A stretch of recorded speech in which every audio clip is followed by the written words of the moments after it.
Les événements militaires du 3 mars marquent une nouvelle escalade dans la guerre en Ukraine, alors que les forces aérospatiales russes ont procédé au lancement d'une fusée porteuse Soyouz 2.1B, transportant un satellite de reconnaissance crucial. Ce lancement souligne l'importance stratégique de la surveillance et du renseignement dans ce conflit, permettant à la Russie de mieux évaluer les mouvements adverses et de planifier ses opérations. Dans un développement poignant, un groupe de 33 habitants de la région de Koursk, précédemment kidnappés par les forces ukrainiennes, est retourné en Russie. Ce retour, bien que salué par les autorités, met en lumière les conséquences humaines tragiques de la guerre, où des vies sont bouleversées par des actes de violence et de guerre.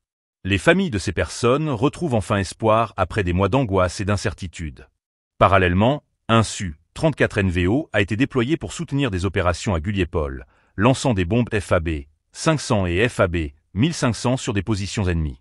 La puissance de feu de l'aviation russe est mise à l'épreuve dans cette région, où les combats se poursuivent avec intensité. Les frappes aériennes visent à affaiblir les capacités défensives ukrainiennes, tout en renforçant l'élan militaire russe.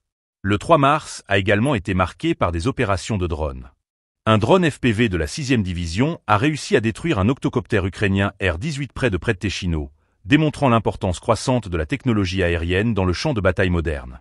Ces drones, utilisés pour le renseignement et les frappes ciblées, modifient la dynamique des combats en permettant des interventions plus précises et efficaces.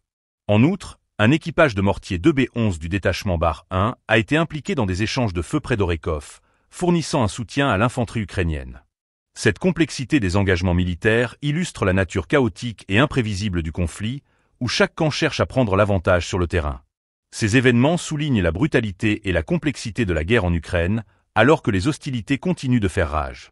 Les observateurs internationaux suivent attentivement ces développements, conscients que chaque mouvement sur le terrain pourrait avoir des répercussions à long terme sur la stabilité de la région.